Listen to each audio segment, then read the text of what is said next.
Okay जी, Facebook live में आपको दोबारा खुशामदीद कहते हैं। इस वक्त हमारे साथ मौजूद हैं आजम खान स्माइलिंग फेस के साथ। आजम, सबसे पहले तो बहुत बहुत मुबारक हो, बहुत ही शानदार जबरदस्त बैटिंग रही। क्या सोच रहे थे ग्राउंड में?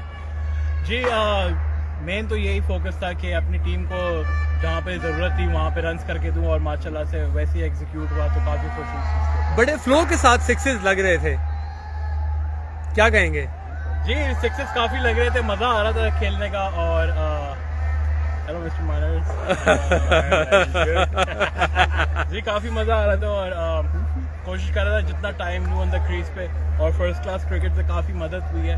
और जहाँ मैंने देखा कि जो अच्छे बॉलर्स हैं उनको ऊपर टाइम निकालूं, और जो मुझे पता है कि जो मेरी स्ट्रेंथ है उसके ऊपर ज़्यादा एग्जीक्यूशन रखूँ। अच्छा, आपके बारे में एक चीज़ तो बहुत फेमस है कि स्पिन को आप बहुत अच्छा खेलते हैं, और वो आज नज़र भी आया। तो शाहिद भाई बॉलिंग कर रहे थे तो कुछ प्रेशर भी महसूस हो रहा था?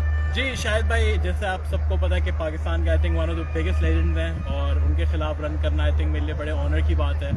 और मैं उनके साथ खेलता भी रहता हूँ मोइन खान अकेडमी में, और काफ़ी मज़ा आता है, उनसे काफ़ी चीज़ें सीखने को मिलती हैं। लेकिन आज उनके खिलाफ रन्स करने में बड़ा मज़ा आया, क्योंकि जब आप बड़े प्लेयर्स और बड़े बॉलर्स के खिलाफ रन करते हैं तभी आपका नाम बनता है। अच्छा, आप इससे पहले जितने सीजन हैं वो क्वेटा की तरफ से खेले, और अभी आज क्वेटा के साथ मैच था, तो उसका भी कोई प्रेशर फील हुआ या आप ज़्यादा रिलैक्स थे? नहीं, थोड़ा प्रेशर था कि मैं सोच रहा था कि मेरी एक टीम है और मेरी जिन्होंने मुझे, आप जाहिर सी बात है कि सबसे बड़ा प्लेटफॉर्म दिया, which is the Pakistan super league, जहाँ से मैं अपनी परफॉर्मेंसेस दिखा के पाकिस्तान टीम में आ सकता हूँ। तो I think I really thank Quetta Gladiators जिन्होंने मुझे परफॉर्म करने का मौका दिया, plus thanks to Islamabad United जिन्होंने मुझ पर ट्रस्ट रखा और मुझे 2 रोल्स अदा करने की उन्होंने एक अपॉर्चुनिटी दी, तो मैं काफ़ी खुश नसीब। और टीम मेट्स के बारे में क्या कहेंगे, स्पेशली जो हमारे दोनों ओपनर्स हैं, मनरो और उसके बाद शादाब ने 5 आउट किए?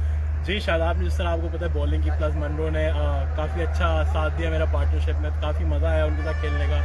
एक इतना बड़ा इंटरनेशनल प्लेयर जब आपके साथ क्रीज पे खड़ा हो तो काफ़ी एक खुशी महसूस हो रही थी। प्लस शादाब ने जिस तरीके से बॉलिंग की और जिस तरह से उसने अटैकिंग बॉलिंग की, उसने मतलब वो डरा नहीं किसी से भी। I think hats off to him. और लास्ट में आज फैंस ने बड़ा सपोर्ट किया दोनों टीम्स को, तो फैंस के लिए क्या कहेंगे? फैंस के लिए मैं यही कहूँगा कि इसी तरह आएँ, स्टेडियम्स आएँ, लेकिन समाजी फासला रखें और मास्क पहने, अपने इर्द गिर्द आपके जितने बड़े बुजुर्ग हैं उनका ख्याल रखें। Thank you Azam.